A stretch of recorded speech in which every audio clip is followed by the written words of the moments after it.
YouTube, how the heck you doing? This is Corey here with Watcher Realm. So, some of you guys requested the Keeps version of the best teams, and oh boy. So, let's just talk about Keeps super quick. They suck. They're really weak right now. There's just so many different ways to go ahead and beat them, but yeah, there's a couple of teams that do well. So, first and foremost, a lot of these teams might require double lords. So, when I say double lords, I'm talking Ymrit, Ajax, Praetus, um, Ingrid. Those are typically like your flex four that you'll see within these keeps just because you got to stack as many good units as you possibly can just to make some of these keeps viable. But let's just get straight to it. So, this is going to be team one, right? So, this is going to be Torador. This is going to be Praetus, Ajax, Arrogance, Ezreal. You can easily replace Ezreal with Carnelian. I personally would say do it if you can. Do it. But let's just go ahead and explain how does this team work? What does it do well? What does it kind of struggle with? And just go from there, right? So the first thing is you're going to have Torador in this spot. The reason why for that is just so he has as much block as possible, just providing stuns right here from the onset. Having your units placed here makes it kind of difficult to swarm because what people are going to do is they're going to drop the double necros here. They're going to drop a tank. They're going to drop the healer. And you are preventing them from getting that triple spawn. Necros are going to spawn here, here, and here. If you just keep that in mind, you'll be golden, right? So you're basically just stemming the bleeding. They're only going to spawn up once before they're already reaching Torador and getting hit by Arrogance. Now, Arrogance is right here. The whole reason for that is so he can start dealing with these units immediately. And then whenever he gets his ult, he's also going to start chunking out the units from this tile, and he gives you some additional insurance just in case they start to pass Torador. That's the value in Arrogance being right here. One thing to note, I can't confirm 100% if I remember this right, but this tile is able to be hit by archers. I'm not 1000% sure if they will go ahead and target him now. If they go ahead and round this, they'll insta target him, or if they'll hit Torador first. But just just beware, right? This tile can actually be hit by archers. Now we have Praetus here, and Praetus is not the Lord, right? Praetus is not the Lord in this particular case. There's more value by having Torador as the Lord because you're stacking 3 Nightmare units, right? If you were to use Praetus, you're only getting the Night or the Lord bonus on Ajax. It's just not that valuable. So Torador is the Lord. Now, with this, Praetus is also hitting these tiles, but he's giving you some additional insurance in this back slot. And then Ajax is doing something similar as well, where he's hitting this tile and providing you a significant amount of insurance just in case the units go ahead and do sneak past Torador. Your main hope is that realistically, right, Torador stuns them all, Arrogance takes down a good chunk of them, and then Praetus and Ajax are able to just clear it all up. Ezreal is just going to give you those heals, keep your units topped up and alive. This team, it works sometimes, right? It's kind of like a BP check.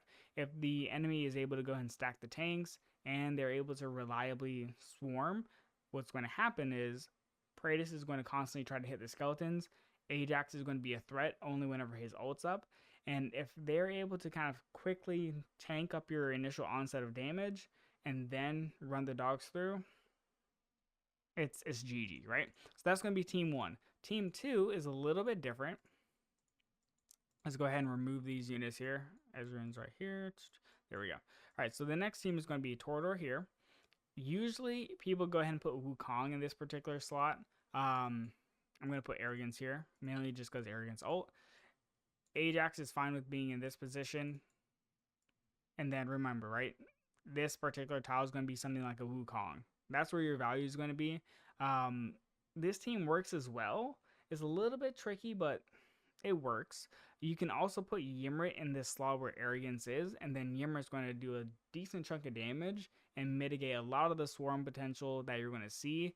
Mind you, these 3 units are going to be subject to being hit by destroyers, so you want to be a little bit careful, but it works relatively consistently as well. There's multiple ways to beat it, but this is kind of the state of the towers, the keeps as of right now. So not much to it. Nightmares overall, they probably are like a A rating in general. Like if you have the BP and you have the ability to tank them, you can swarm them and pretty much get it done. So that's going to be Team Nightmare. Now the Watcher faction, oh boy, Watchers are, they're interesting. So let's go ahead and kind of get this all pulled up. Now with Watchers, a lot of people are using Alexandria, especially if you're also going ahead and using Praetus. So let's just get straight to it. So this is going to be Team 1. Yes, I know there's a Thal on here, and you might be wondering, why is Thal in here? Well, why not? Here's why. That's why. So Fallen essentially goes ahead and sets it up so if a person is trying to, at any point, drop Garnet Guards, or at any point just try to go ahead and insta-swarm you, or at any point just try to drop double spider into dogs, they are getting massacred.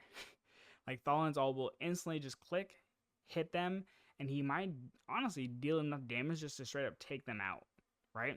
In addition to that, same thing with Garnet Guards. What's going to happen is Thalen's going to drop his ult, probably hit them like right here, chunk them really low because they're going to get hit with all this damage as they're traversing through this part, and then they're going to run into Wukong and then just get deleted.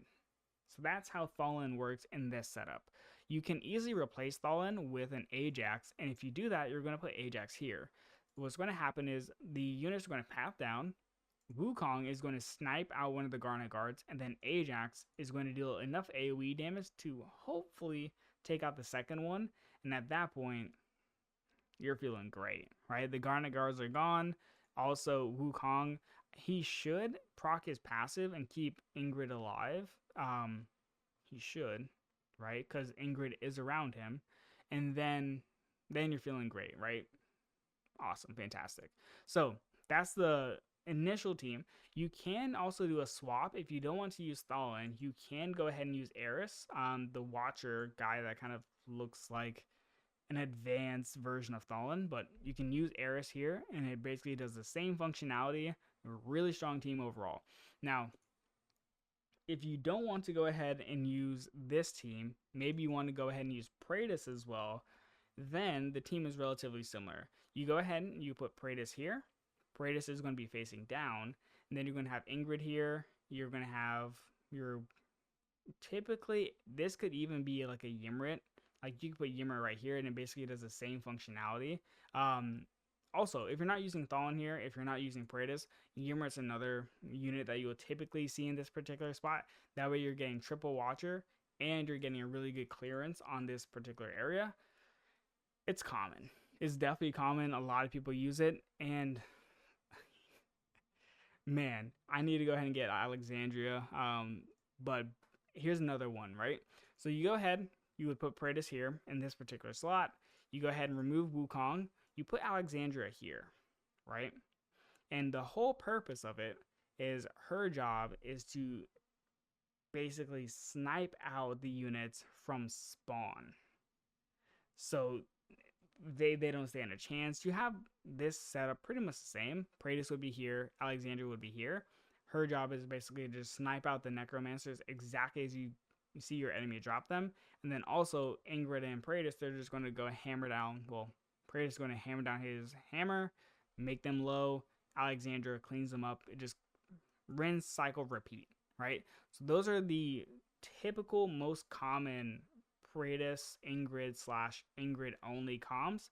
A lot of flexibility. There's so much flexibility with this team in general. You don't see Ai here. Ai's not that good. Like she's really just not. Typically what people will do is they'll just go ahead and drop a tank, let the tank take out the Eye crystals, drop double Garnet Guards, goodbye Ai, goodbye Ingrid, and then it's just a happy merry-go-round, just run it down, you win, right? So don't use Ai, she's just not that good. Now, the Esoteric teams. Esoteric teams are really interesting. Like they genuinely, YouTube, pardon the brief interruption, my bad. But right now, SmileOne is going ahead and offering a 10% discount from March 7th to March 17th. For anybody that goes ahead and use the link in the description, you get additional rewards as well. You're getting additional W gold, you're getting additional diamonds, additional auto battles, additional stamina, right? So there's a lot of really good things. If you are going to go ahead and summon, go ahead, use the link in the description. If you're not going to summon, that's more than fine. Thank you. But there's a lot of flexibility in it as well, based off of what you're choosing to do. So the first thing is you're going to have your Cyrus face backwards. The next thing is you're going to have your Boris here, Anora here, Helga here. This is team 1. Now, obviously, Crowdor is not Cyrus, but Cyrus is faced this way. The whole purpose is Anora is going to chunk out all these units. You could even swap Anora's placement and Boris's placement. It doesn't really matter as much. It genuinely doesn't matter. It's personal preference as to which one is first and which one is last. Doesn't matter, right? Helga, this is going to be Ymrit. The whole purpose of Ymrit is to just kind of give you that clearance on this particular slot. Honestly, there's not really much to say about it. It's just very standard build. Now, the other team, let's go ahead and kind of build this. Let's move Ezra in here. Is going to look a little bit like this, right? So Cyrus, Ymrit is going to be placed here. You can replace Ymrit with Thalin, because Thalin also gives you that clearance on this entire area. Very sought after. And then you can have your Anora here. You can have your Boreas here. And then you can have your Ezra in here. Super common. Super common. This is another build. Another build for this, and I keep saying there's another build because that's how you know it's not that good. If people are having to do 20 different builds just to get one good result, you know, right? So sometimes people will even go ahead and remove the Boreas, and they'll go ahead and put Thalin here, so that Thalin goes ahead and ults this area instead. But it's just not the best. Yeah. So I would say the Praetus teams with Alexandria, they're strong. Like, they're definitely strong. They're probably like an S. The cultist teams, not cultist teams, the esoteric teams, you don't see that often, but they're probably like another A as well. So as it stands, watchers when it comes to the keeps are definitely the best. See ya.